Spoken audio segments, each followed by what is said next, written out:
Good morning, dear students. So, in the last video and even in the Zoom class we have seen about the redox reaction. Oxidation and reduction reaction when takes place simultaneously at the same time. One of the component undergoes oxidation reaction and another component undergoes reduction reaction in the same reaction. Then this type of reaction which takes place at the same time simultaneously, oxidation and reduction, is called redox reaction.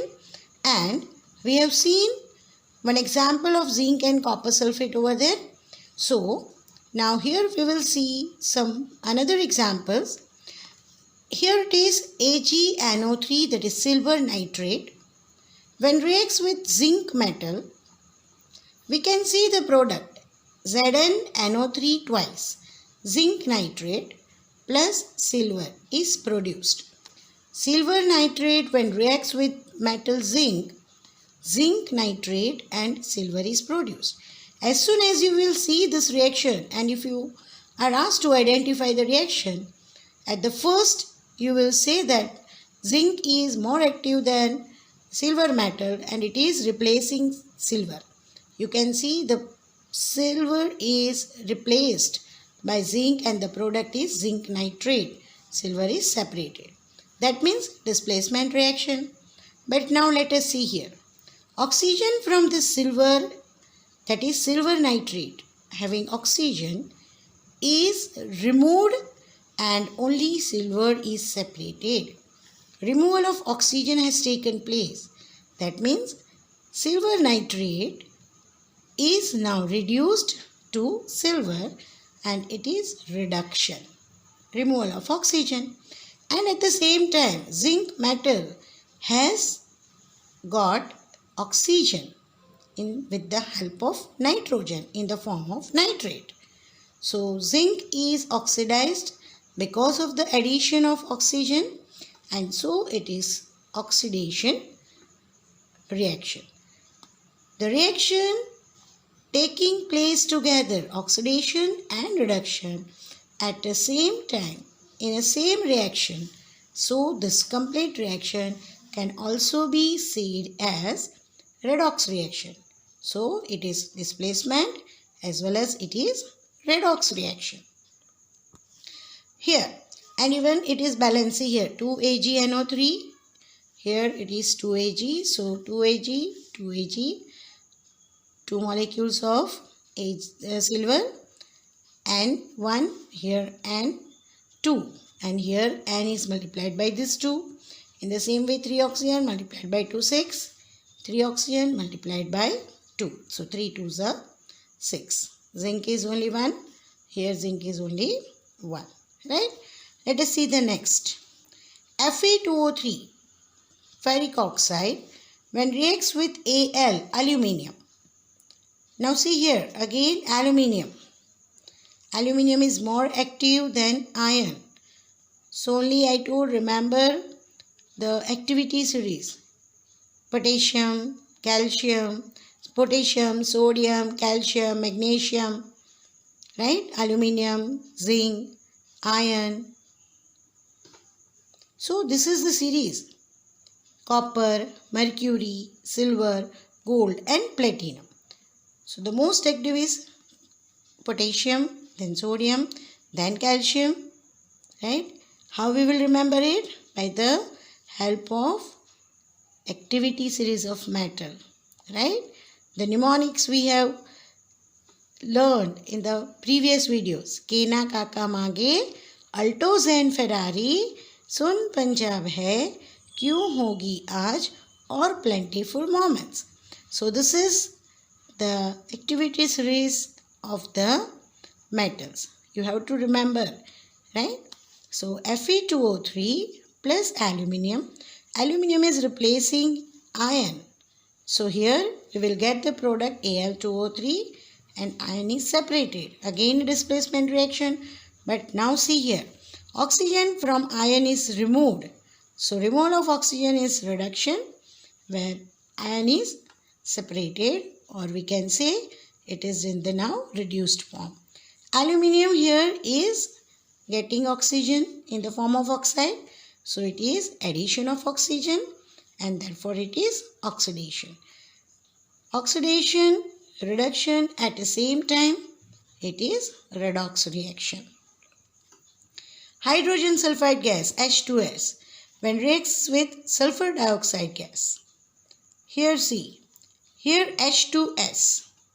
So oxygen is added to this H2 and we get water H2O, and from this sulfur dioxide oxygen is removed and it is separated as only sulfur, right? So here removal of oxygen is taking place, so reduction, and here addition of oxygen is taking place, so it is oxidation, and the whole reaction is also identified as redox reaction. So this is what about the redox reaction, simultaneously oxidation and reduction taking place together. Now, as I told that why we need to understand about oxidation and reduction reaction, because there are certain effects of oxidation in our everyday life, and here we are going to discuss about two effects of the oxidation reaction, that is corrosion and rancidity. So now let us see what is this corrosion and rancidity. Many chemical reactions that occur around us are oxidation reactions. What are those reactions? Some examples: burning of fuels. When fuels, gas, wood, kerosene, petrol, diesel, these are all considered as the fuels, which burns and gives us heat and light energy, are called fuels. So these fuels, in presence of atmospheric oxygen, they burn and give us some heat and light energy. That means oxygen is added to the fuels to give the new products.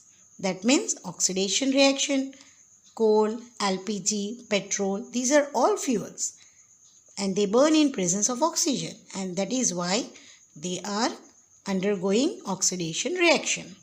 Respiration process. When we respire oxygen gas. That means oxygen gas is added to our respiratory system, and further the respiration process carry on by the blood vessels with the help of the oxygenated blood, which you would have learned or you will learn in biology chapter 5, right? So respiration is also the oxidation reaction. Rusting of iron. These we all know very well. Whenever you put some iron material, iron that is lokhand, in atmosphere, after a few days, after a few months, you will see it will start getting reddish color powder form on it. You might have observed these all mostly on your cycle or on your vehicle parts, right? Hinges of the doors, windows, then hanging swings. Everywhere we see this powdery red material on the iron metal, that is the rusting. Kaat lagi jai. Rusting of iron. So, what is this rusting of iron? Iron, when reacts with the oxygen present in the atmosphere, it converts to iron oxide. Iron Fe, when reacts with oxygen, it will convert to Fe2O3, iron oxide. And addition of oxygen means oxidation. That means rusting of iron is also an example oxidation reaction.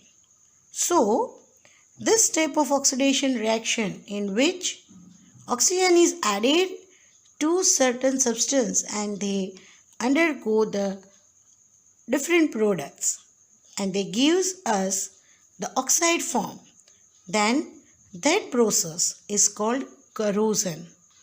So here are the two typical processes which undergoes oxidation reaction, that is corrosion and rancidity. So what is corrosion? Slow destruction, slow, not at fast.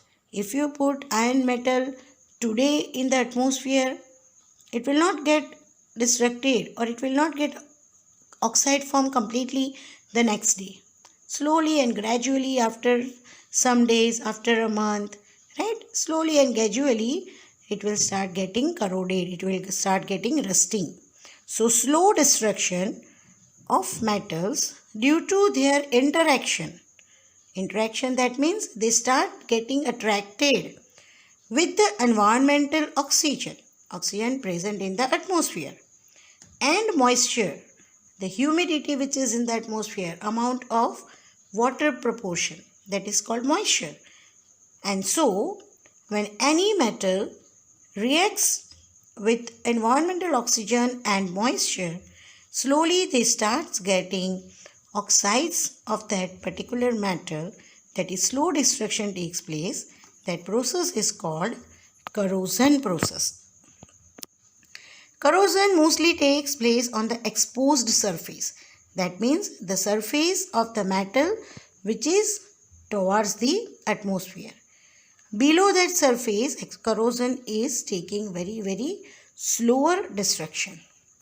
When the upper layer of the metal gets corroded, then the inner surface of the metal gets exposed, and the corrosion then continues up to certain depth.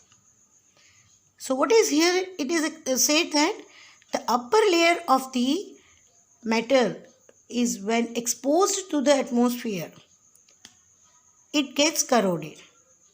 And if it is still exposed in the atmosphere, and when the upper layer completely gets destructed, then the destruction starts in the inner layer, and slowly it continues to get corroded up to certain depth. That means up to certain inner layers also. And so it is necessary to prevent this corrosion so that the destruction of the metal will not take place. Now, what are the factors which affects the corrosion? Oxygen is the one of the factor present in the air. Proportion of water, that is moisture amount, humidity we can say, present in the air, right? So corrosion needs oxygen, or we can say air and moisture to take place. So oxygen, or we can say air and moisture, are the factors which affect the corrosion. Corrosion is accelerated. Accelerated, that means it increases. It increases by the presence of electrolytes in the water. If the water contains more amount of the iron, that means more amount of the positive and negative minerals in the water, then also they attract metals towards them and corrosion starts. Corrosion causes damage to the structures made of iron, such as bridge, car bodies, iron railings, seats, etc. You have seen many things getting corroded, right? These are the few examples I have given. But corrosion causes a damage to the structures which are made of iron. Even aluminium is also getting corroded, but not as fast as the iron. And aluminium, when gets corroded, the very upper layer, then it is giving strength to the inner layer, and it will never get corroded in the very depth. That is also a thing which we can say a good point for the aluminium, right? Even copper gets corroded. When you see the copper vessels, Tambana Vasano, you can see blue-green patches getting on it. And if those blue-green patches, that is nothing but it is an oxidation of the copper. That means copper has converted to copper oxide. And then if it is not cleaned at proper time, then the further corrosion will take place, and copper converting to copper oxide will also take place.